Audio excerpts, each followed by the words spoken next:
사도신경하심으로 우리의 신앙을 고백하겠습니다. 전능하사 천지를 만드신 하나님 아버지를 내가 믿사오며 그 외아들 우리 주 예수 그리스도를 믿사오니 이는 성령으로 잉태하사 동정녀 마리아에게 나시고 본디오 빌라도에게 고난을 받으사 십자가에 못 박혀 죽으시고 장사한 지 사흘 만에 죽은 자 가운데서 다시 살아나시며 하늘에 오르사 전능하신 하나님 우편에 앉아 계시다가 저로서 산자와 죽은 자를 심판하러 오시리라. 성령을 믿사오며 거룩한 공예와 성도가 서로 교통하는 것과 죄를 사하여 주시는 것과 몸이 다시 사는 것과 영원히 사는 것을 믿사옵나이다. 아멘. 찬송가 420장입니다. 420장 너 성결케 위해.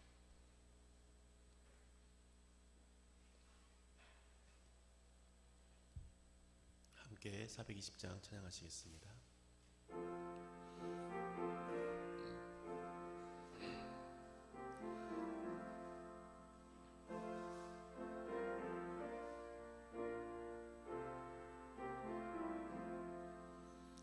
너 성결케 위해 늘 기도하며 너 주 안에 있어 늘 성경 보고 온 형제들 함께 늘 사귀면서 일하기 전마다 너 기도하라. 너 성결케 위해 내 머리 숙여 저 은밀히 계신 내 주께 빌라. 주 사귀어 살면 주 닮으리니 널 보는 이마다 주 생각하리. 너 성결케 위해 주 따라가고 일 다급하여도 당황치 말고 참 즐거울 때나 또 슬플 때나 너 주님만 믿고 늘 따라가라. 너 성결케 위해 늘 기도하며 내 소원을 주께 다 맡기어라.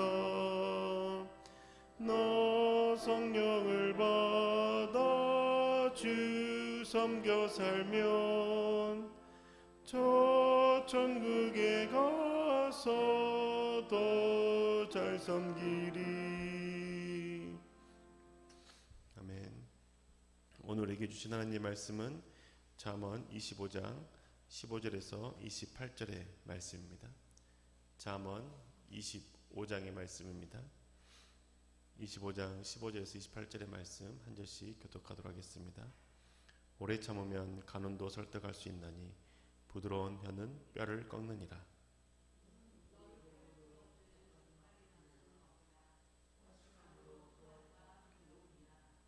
너는 이웃집에 자주 다니지 말라. 그가 너를 싫어하며 미워할까 두려우니라.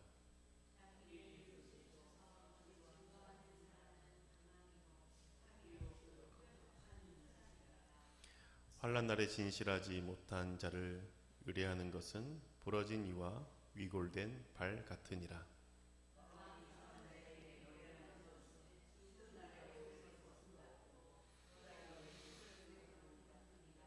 내 원수가 배고파하거든 음식을 먹이고 목말라하거든 물을 마시게 하라.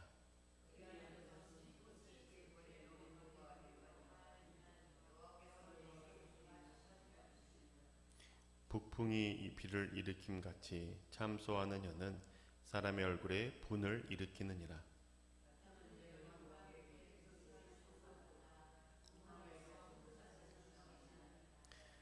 먼 땅에서 오는 좋은 기별은 목마른 사람에게 냉수와 같으니라.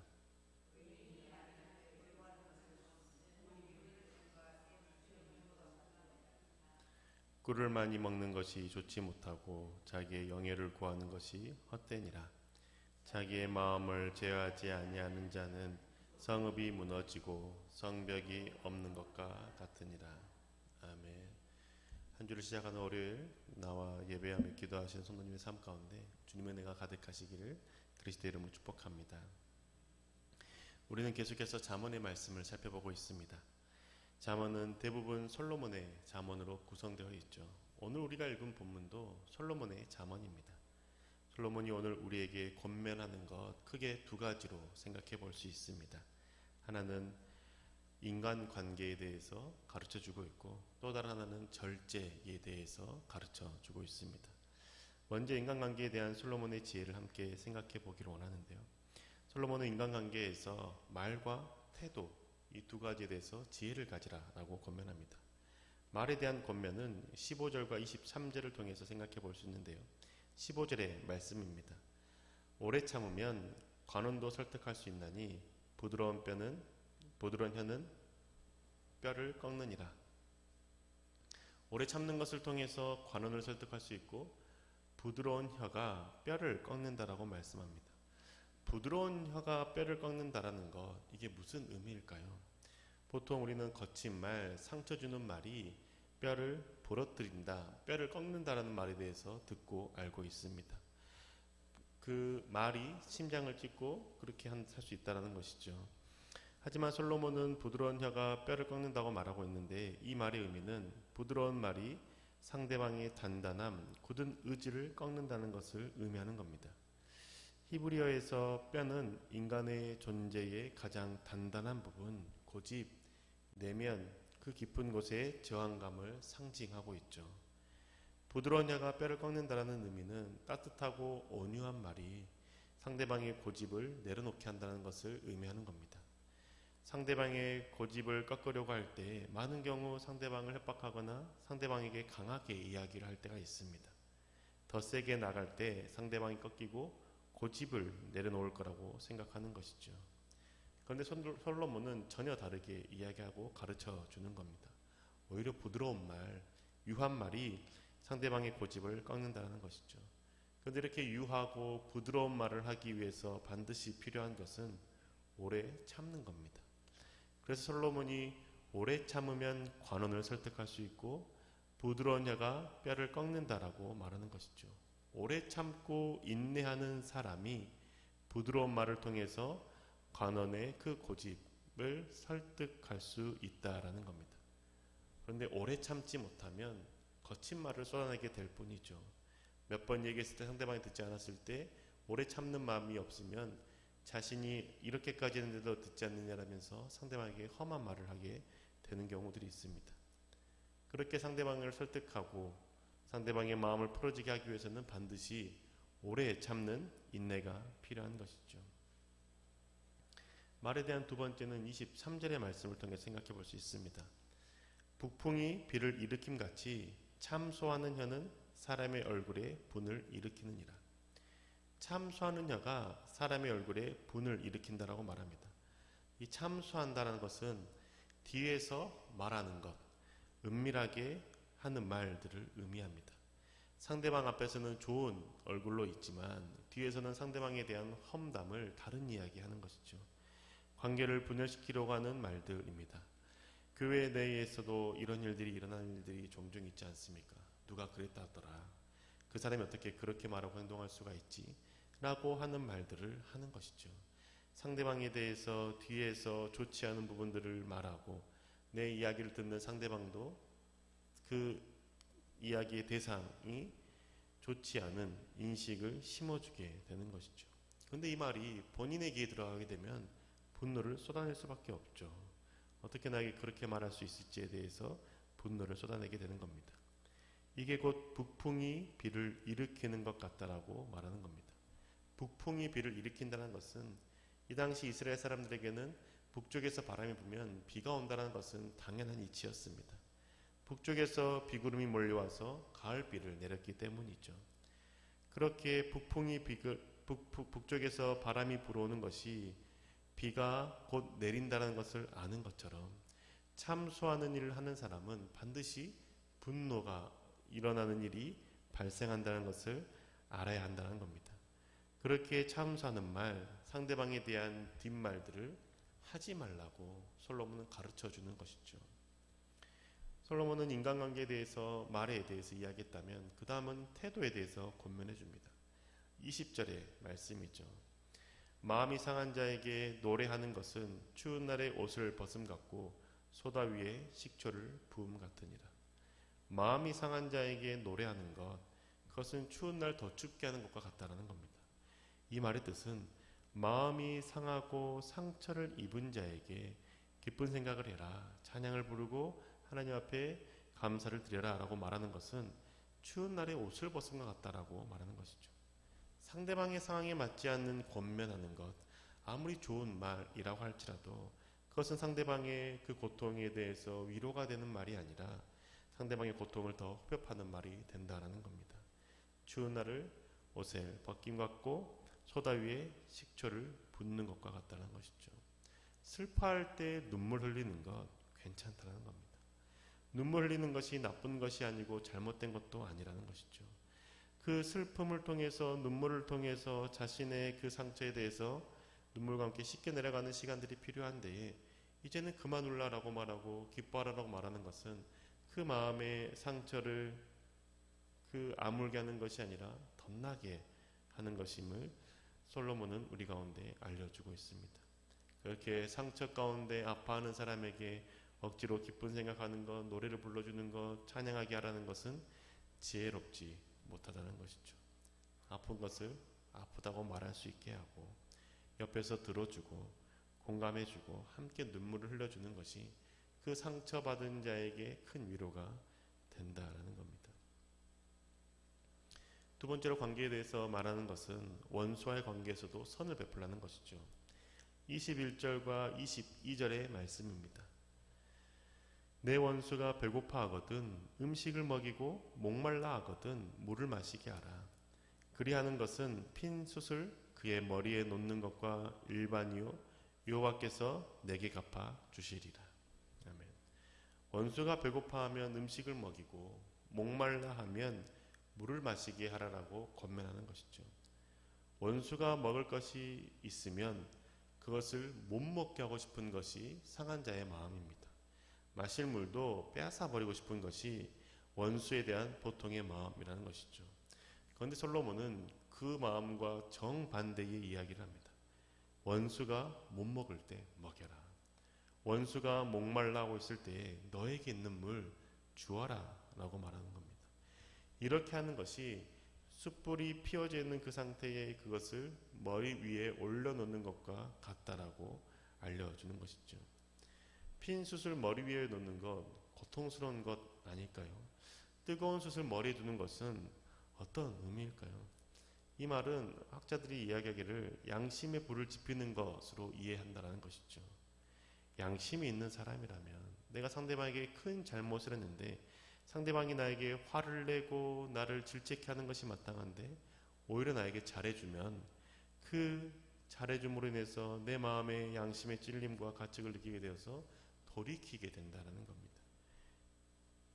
그 부분에 대해서 솔로몬은 이야기해 주는 것이죠. 모든 사람이 그렇게 하지 않는다고 할지라도 그렇게 행동하는 것은 상대방에게 양심에 불을 지피는 것이고 가책을 느끼게 하는 것이고 그 양심에 따라 행동하지 못한다 할지라도 하나님께서 갚아주신다라고 말씀하는 것이죠. 그렇게 너가 원수가 배고파하는 모습 보면 기뻐하고 즐거워하지 말고 음식을 줘서 먹이라 라고 가르쳐 주는 겁니다. 악을 악으로 갚지 말라는 것이죠.